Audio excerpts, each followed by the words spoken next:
हर पल आपके साथ। नमस्कार, आप देख रहे हैं हर्पल न्यूज और मैं हूं आपके साथ माधुरी तिवारी। उत्तर प्रदेश और उत्तराखंड के इस खास बुलेटिन में आपका स्वागत है। खबरों में आगे बढ़ने से पहले नजर डालेंगे अब तक की सुर्खियों पर। यूपी के सीएम योगी आदित्यनाथ पहुंचे लखनऊ के केजीएमयू अस्पताल। कोरोना की तैयारियों का लिया जायजा। बोले कोरोना प्रबंधन का काम बेहतर चल रहा। सभा में शामिल हुए योगी सरकार के एक और पूर्व मंत्री दारा सिंह चौहान। पूर्वांचल में बढ़ाएंगे साइकिल की रफ्तार। हाल ही में बीजेपी से दिया था इस्तीफा।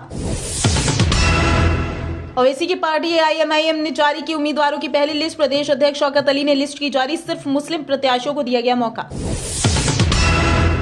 उत्तराखंड में कोरोना ने बढ़ाई टेंशन। राज्य में 3,848 नए मामले आए सामने। राज्य में एक्टिव केस 14,892 के पार। देश में कोरोना संक्रमण लगातार बढ़ता जा रहा है। सभी राज्यों ने सख्ती करना शुरू कर दी है। वहीं यूपी के सीएम योगी आदित्यनाथ लखनऊ से लगातार जायजा ले रहे हैं। सीएम योगी आदित्यनाथ आज लखनऊ के केजीएमयू अस्पताल पहुंचे और सीएम योगी ने केजीएमयू अस्पताल पहुंचकर कोरोना की तैयारियों का जायजा लिया और अस्पताल कर्मचारियों से बात की और सभी तरह की तैयारियों का जायजा लिया। साथ ही साथ उन्होंने डॉक्टरों से मरीजों की स्थिति के बारे में जाना और कोरोना को लेकर सख्ती बरतने के आदेश दिए। देश और दुनिया में आ चुकी है।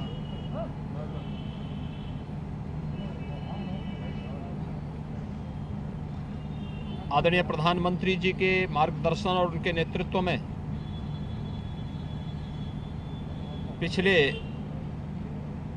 पौने 2 वर्ष से कोरोना के खिलाफ जिस बेहतरीन तरीके से कोरोना प्रबंधन का कार्य देश के अंदर चल रहा है, उत्तर प्रदेश उसमें एक अग्रणी भूमिका का निर्वहन कर रहा है। प्रथम 2 लहर में कोरोना प्रबंधन का एक मॉडल खड़ा करने के बाद विगत वर्ष ही अगस्त सितंबर माह में थर्ड वेव की जो आशंका विशेषज्ञों के द्वारा व्यक्त की गई थी, कानपुर के पूर्व कमिश्नर असीम अरुण में पिछले दिनों नौकरी से वीआरएस लेकर रविवार को बीजेपी में शामिल हुए। लखनऊ में बीजेपी दफ्तर पहुंचकर उन्होंने पार्टी की सदस्यता ग्रहण की। केंद्रीय मंत्री अनुराग ठाकुर और प्रदेश अध्यक्ष स्वतंत्र देव सिंह ने असीम अरुण को सदस्यता दिलाई। इस मौके पर बीजेपी के प्रदेश अध्यक्ष स्वतंत्र देव सिंह ने कहा कि असीम अरुण के पिता ने दलित वंचितों के लिए काम किया, पुलिस में रहते हैं। इनके पिता ने गुंडों से लोगों को बचाया और जब मेरी बात असीम अरुण से हुई तो उन्होंने कहा कि मैं बीजेपी सबसे अच्छी पार्टी है। वहीं असीम अरुण ने कहा कि पहले नेता गुंडों को छोड़ने के लिए फोन करते थे, लेकिन इस सरकार में ऐसा नहीं हुआ। उत्तर प्रदेश चुनाव की तारीखों के ऐलान के बाद से ही दलों के टिकटों को लेकर खींचतान शुरू हो गई। इस बीच अलीगढ़ के आदित्य ठाकुर ने समाजवादी पार्टी कार्यालय के बाहर खुद पर पेट्रोल डालकर खुदकुशी करने की कोशिश की। दरअसल अलीगढ़ की छर्रा से चुनाव टिकट न मिलने पर वह नाराज थे। पुलिस ने उन्हें किसी तरह से बचा लिया। यूपी में विधानसभा चुनाव से बीजेपी का साथ छोड़कर नेताओं की दूसरी पार्टी का दामन थामने का सिलसिला जारी है। स्वामी प्रसाद मौर्य और कई विधायकों के बाद अब योगी सरकार ने पूर्व मंत्री दारा सिंह चौहान ने भी बीजेपी को छोड़ सपा में शामिल हो गए। अखिलेश यादव की मौजूदगी में उन्होंने समाजवादी पार्टी का दामन थाम लिया। दारा सिंह चौहान ने कई दिनों पहले ही इस्तीफा दे दिया था, जिसके बाद उन्होंने समाजवादी पार्टी में जाने के संकेत दिए थे। अब अखिलेश यादव की मौजूदगी में वो समाजवादी पार्टी का हिस्सा बन गए। इन पर यूपी के पूर्वांचल हिस्से में साइकिल की रफ्तार यानी समाजवादी पार्टी को मजबूत करने की जिम्मेदारी होगी।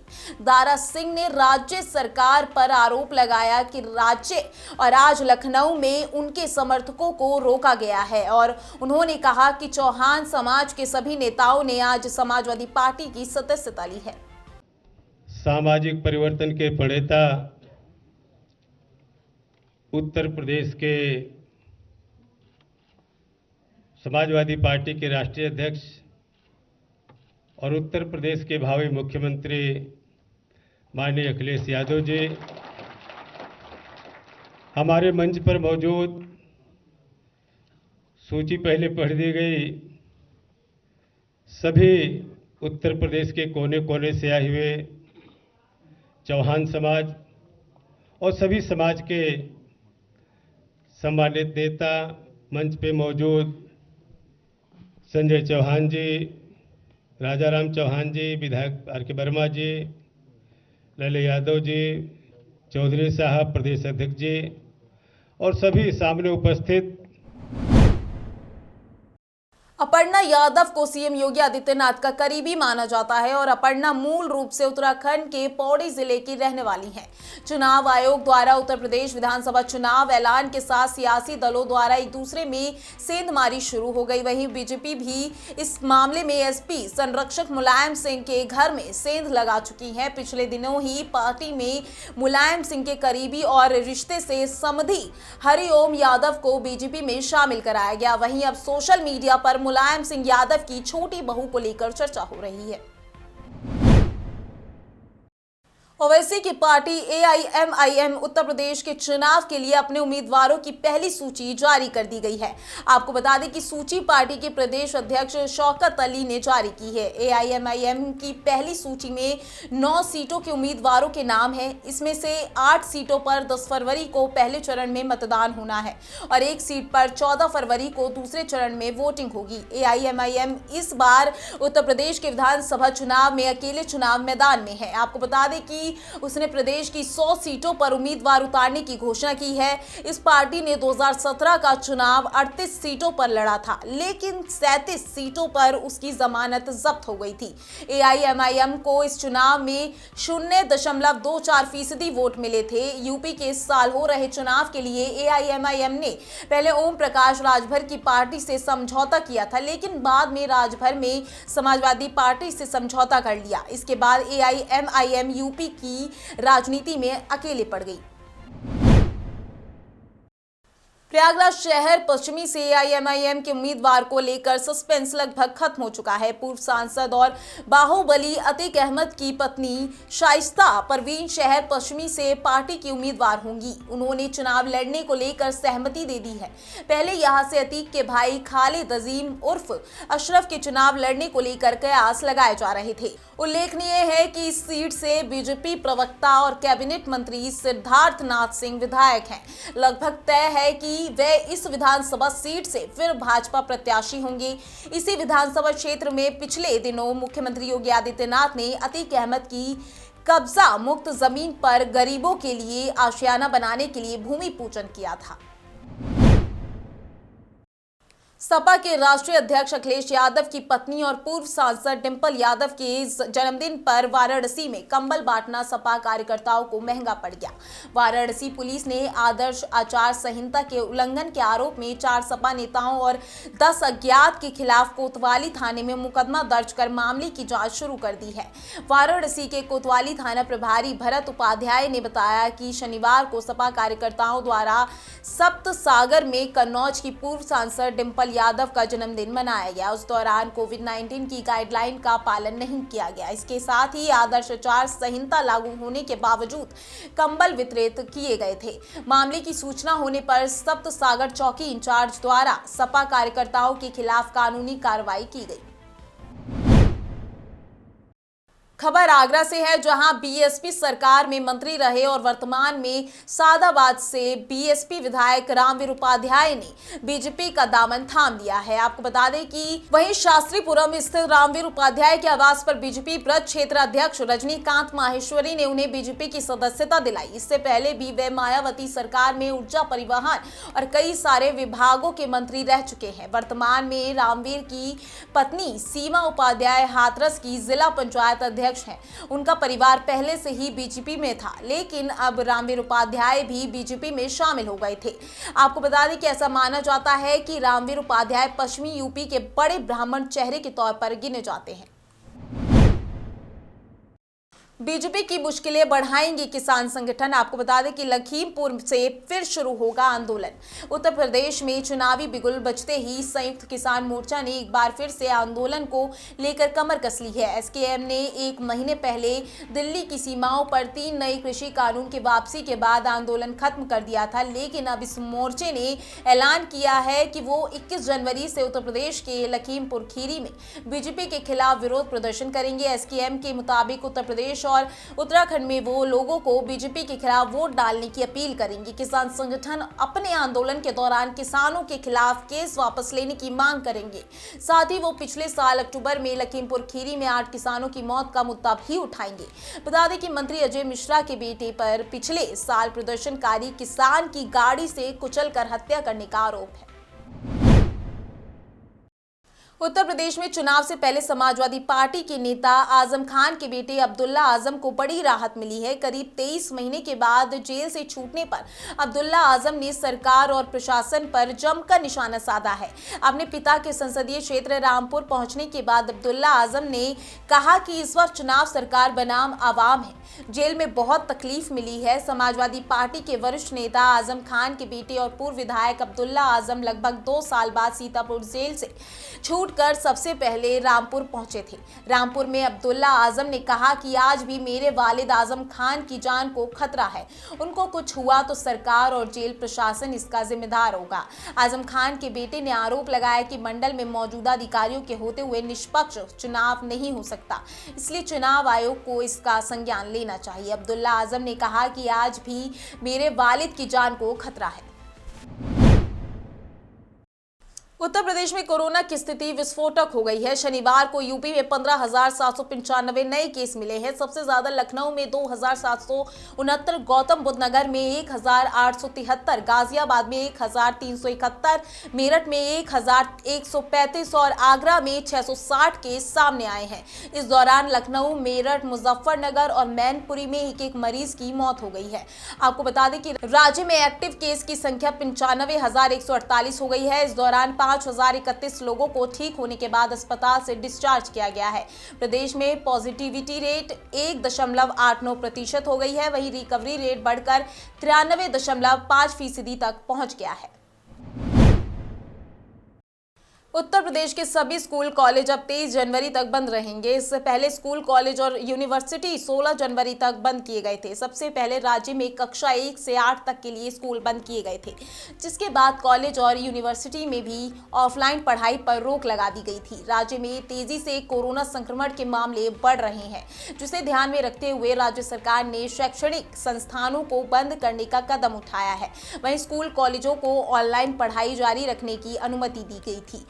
कॉलेजेस और ऑनलाइन माध्यम से जारी रहेगी ताकि परीक्षाओं से पहले पढ़ाई का नुकसान ना हो। वहीं कोरोना के बढ़ते मामलों को देखते हुए लखनऊ यूनिवर्सिटी ने 15 तारीख को होने वाली सेमेस्टर परीक्षाएं निरस्त कर दी थी। लखनऊ यूनिवर्सिटी में सेमेस्टर परीक्षा 15 जनवरी से 31 जनवरी तक आयोजित होनी थी, लेकिन अब उसे कैंसिल कर दिया गया था। जल्द ही परीक्षा की नई तारीख विश्वविद्यालय की आधिकारिक वेबसाइट पर जारी कर दी जाएगी। उत्तर प्रदेश सैनिक स्कूल की आज होने वाली प्रवेश परीक्षा कोरोना के बढ़ते संक्रमण के कारण स्थगित हो गई है। जानकारी के अनुसार शहर के 3 केंद्रों पर होने वाली इस परीक्षा में लगभग 4,000 छात्र छात्राओं को शामिल होना था। सत्र 2022 से 23 के दाखिलों के लिए होने वाली ये प्रवेश परीक्षा अब लगभग 1.5 महीने बाद ही होगी। स्कूल प्रबंधन का कहना है कि अभी कोरोना के मामले जितनी तेजी से बढ़ रहे हैं, उन हालात में प्रवेश परीक्षाएं कराना संभव नहीं है। परीक्षा देने वाले छात्र छात्राओं और इनमें ड्यूटी करने वाले शिक्षकों के स्वास्थ्य और सुरक्षा को ध्यान में रखते हुए फिलहाल परीक्षाएं स्थगित करना ही उचित है। 1.5 महीने बाद कोरोना की तत्कालीन स्थितियों को देखते हुए प्रवेश परीक्षा की अगली तारीख तय की जाएगी। लखीमपुर खीरी के सामुदायिक स्वास्थ्य केंद्र को कोरोना के मद्देनजर बंद कर दिया गया है। स्वास्थ्य मितौली प्रभारी ने बताया कि सामुदायिक केंद्र पर कार्यरत 17 स्वास्थ्य कर्मियों के पॉजिटिव आने से दृष्टिगत 48 घंटों के लिए सीएससी को बंद कर दिया गया है। इस दौरान कोविड जांच और वैक्सीनेशन सहित इमरजेंसी सेवाएं चालू रहेंगी। सभी पॉजिटिव स्वास्थ्य कर्मियों के संपर्क में आए अन्य कर्मियों की भी जाँच कराई गई है। इन सभी की कॉन्ट्रैक्ट ट्रेसिंग के निर्देश भी जारी किए गए हैं। ये सभी कर्मचारी एंटीजन किट की जांच में पॉजिटिव पाए गए हैं, जिसके मद्देनजर तत्काल एक्शन में आते हुए पूरे केंद्र को सैनिटाइज कराकर जनता से मास्क लगाने और कोविड प्रोटोकॉल का पालन करने के आदेश दिए हैं। यूपी के अलीगढ़ में स्वास्थ्य विभाग का एक फर्जीवाड़ा सामने आया है, जिसमें टीकाकरण का टारगेट पूरा करने की जल्दबाजी में कर्मचारियों ने मरे हुए व्यक्ति का ही टीकाकरण कर दिया। इतना ही नहीं, टीकाकरण करने के बाद भारत सरकार की टीकाकरण वेबसाइट में मृतक के टीकाकरण के दोनों डोज लगने का प्रमाण पत्र भी जारी कर दिया गया। ये मामला अलीगढ़ के अली नगर मोहल्ले का है, जिसमें व्यक्ति की मौत दिसंबर 2021 को हो गई थी। मौत के बाद नगर निगम ने जनवरी में मृतक का मृत्यु प्रमाण पत्र भी जारी किया। स्वास्थ्य विभाग ने अपना टारगेट पूरा करने की जल्दबाजी में 15 जनवरी को उसका टीकाकरण दिखाते हुए प्रमाण पत्र जारी कर दिया। कोरोना की बढ़ती रफ्तार को देखते हुए वैक्सीनेशन पर जोर दिया जा रहा है। शनिवार देर रात डीएम विशाखा और वैक्सीनेशन को लेकर वर्चुअली बैठक की। मीटिंग में NHI, Kanpur metro, Neyveli power plant समेत औद्योगिक संगठन के पदाधिकारी भी शामिल हुए। डीएम ने निर्देश दिए कि फैक्ट्री में भी वैक्सीनेशन कैंप लगाया जाए। डीएम ने वैक्सीनेशन को लेकर साफ कर दिया कि औद्योगिक क्षेत्र में कार्यरत कोई भी लेबर और कर्मचारी वैक्सीनेशन से अछूता नहीं होना चाहिए। सभी का वैक्सीनेशन अनिवार्य है। फैक्ट्री संचालक की ये जिम्मेदारी होगी कि उसके यहाँ कार्यरत सभी लेबर और कर्मचारियों को वैक्सीनेशन हुआ हो या ना हो। फैक्ट्री के बाहर my unit is fully vaccinated का बोर्ड भी लगा होना चाहिए। कैंप लगाकर सभी का ऑन साइट रजिस्ट्रेशन किया जाएगा। कैंप के लिए औद्योगिक इकाइयां किनका वैक्सीनेशन होना है, ये संख्या उपलब्ध करा दी जाए। जम्मू कश्मीर के राजौरी में बहराइच के जवान की मौत के 3 दिन बाद रविवार को पार्थिव शरीर का पैतृक गांव पहुंचा। आपको बता दें कि पार्थिव शरीर पहुंचते ही परिवार में कोहराम मच गया। लोगों की चीत्कार से हर किसी की आंखें नम हो गई। अंतिम दर्शन के लिए ग्रामीणों का जनसैलाब उमड़ पड़ा। बता दें कि रिसिया के सिखनपुरवा गांव निवासी सर्वजीत सिंह की मौत 13 जनवरी को जम्मू के राजौरी में ड्यूटी के दौरान मौत हो गई। रविवार की भोर जवान का पार्थिव शरीर बहराइच पहुंचा। सुरेंद्र सिंह भारतीय सेना की 14वीं बटालियन में पंजाब राज्य में तैनात थे। इस समय इनकी ड्यूटी जम्मू में राजौरी बॉर्डर पर सीमा सुरक्षा में लगी हुई थी। अयोध्या में राम जन्मभूमि परिसर में दूसरे चरण में चल रहे राफ्ट निर्माण का कार्य लगभग पूरा हो गया है, जिसके तैयार होने के साथ मंदिरों के फाउंडेशन की प्रक्रिया को पूरा किया जा रहा है। इसके बाद इस पर कर्नाटक से लाए जा रहे ग्रेनाइट पत्थरों से मंदिरों के प्लिंथ फर्श को तैयार करने का कार्य किया जाएगा। साथ ही जनवरी अंतिम सप्ताह से तीसरे चरण की प्रक्रिया को भी आरंभ कर दिया जाएगा। राम जन्मभूमि परिसर में मंदिर निर्माण कर रहे LND के प्रोजेक्ट मैनेजर जगदीश आफड़े ने बताया कि 1.5 वर्ष से इस कार्य को किया जा रहा है। अगले 2 वर्ष में भगवान श्री राम लला के गर्भगृह में विराजमान कराए जाने का कार्य को पूरा कर लिया जाएगा। राम मंदिर निर्माण कार्य की प्रगति मंदिर निर्माण स्थल से साझा कराए। रामलला का मंदिर वर्ष 2023 के दिसंबर महीने में तैयार हो जाएगा। रामलला के भक्त रामलला का दर्शन मूल गर्भगृह में करेंगे।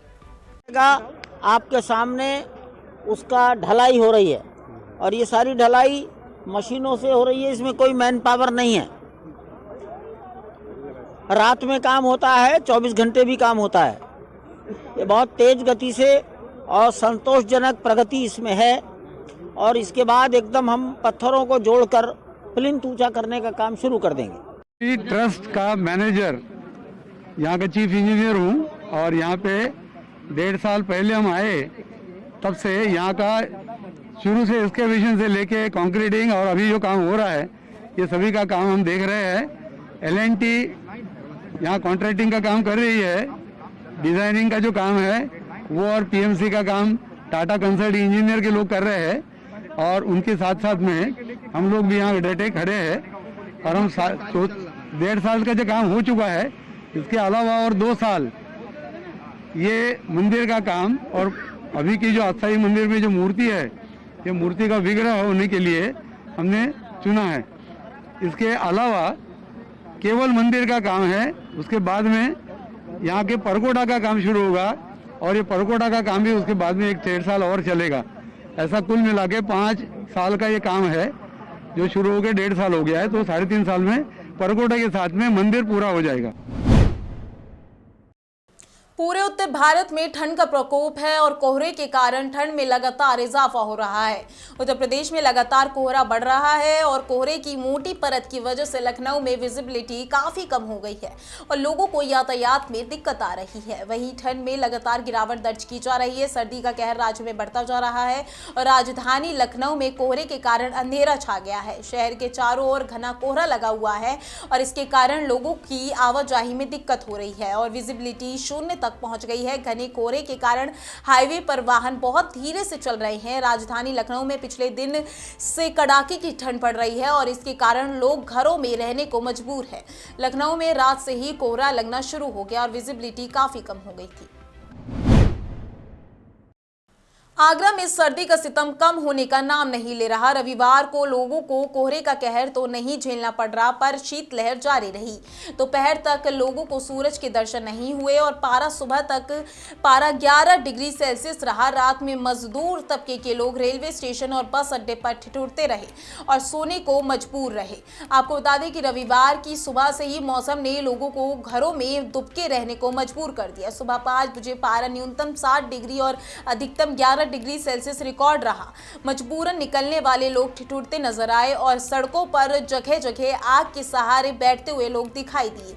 मौसम विभाग का अनुमान है कि अभी सर्दी लगातार 2 दिन और इसी तरह रह सकती है। उत्तराखंड में कोरोना वायरस संक्रमण के मामले तेजी से बढ़ रहे हैं। इससे न सिर्फ सरकार बल्कि आम जन की मुश्किलें भी बढ़ती जा रही हैं।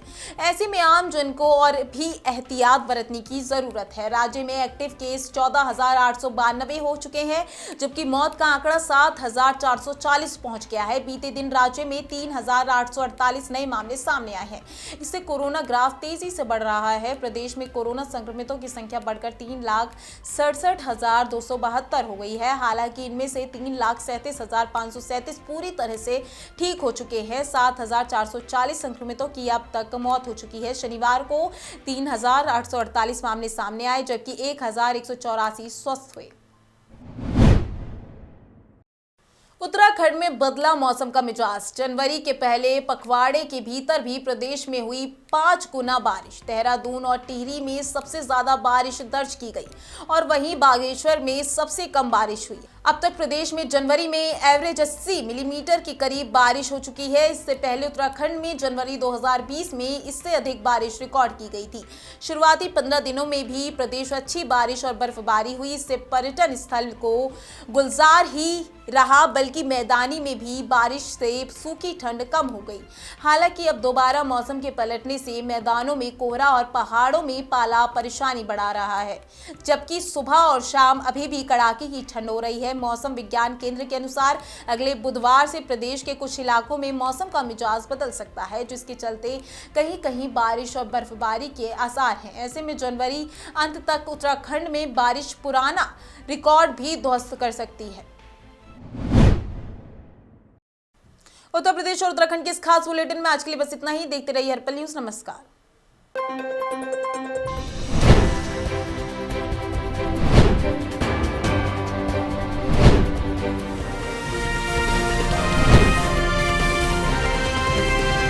हर पल आपके साथ।